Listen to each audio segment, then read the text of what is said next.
Once you've done all of that, you can start to build your network, sending requests to your friends, professors, former internship bosses and work bosses, family friends if it's relevant, and all of them would prefer a personal invitation. Once you've built your network, when you look at a position that you're interested in LinkedIn, it will automatically identify who you know or who your contacts know at that company. Here's some advice about networking. Etiquette is extremely important.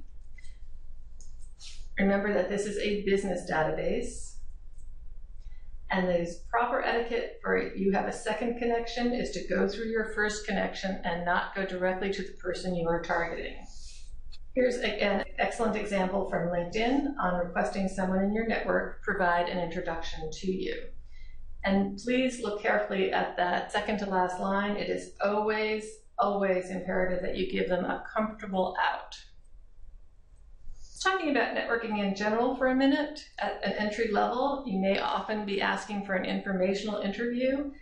It's important that you keep to the fact that it's an informational interview and not make it be a backdoor application for a position from these people. Groups. Groups can provide an excellent resource for students. You should join groups that are relevant to your major and then pay attention to what they're talking about. So FIT alumni, an extremely important asset for you. Again, relevant to your field. Some examples from the media world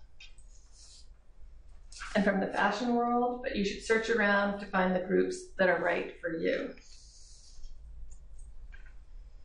Once you've joined the groups, be sure to participate. These group discussions will let you know what issues the industry is dealing with, so it will keep you current within your industry. And you'll also hear how the rhetoric that you've learned in the classroom is used in business. Another great asset of being a member of a group is that it's acceptable to direct message the people. But again, be sure you follow the guidelines that we talked about previously in networking. On this next page is another example from LinkedIn on how to make a request to a member in the group that you do not know.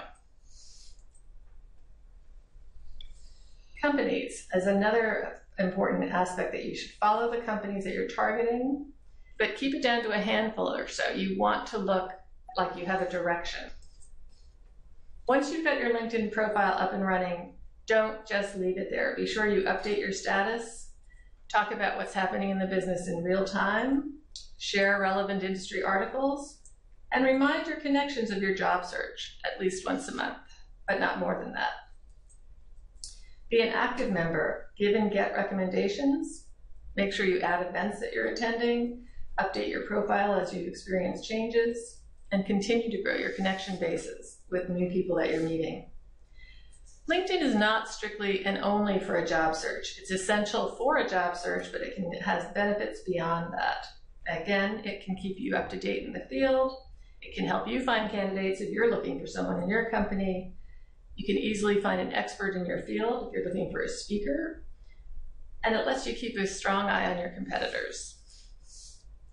LinkedIn does provide more in-depth training and additional options if you're willing to join their premium circles.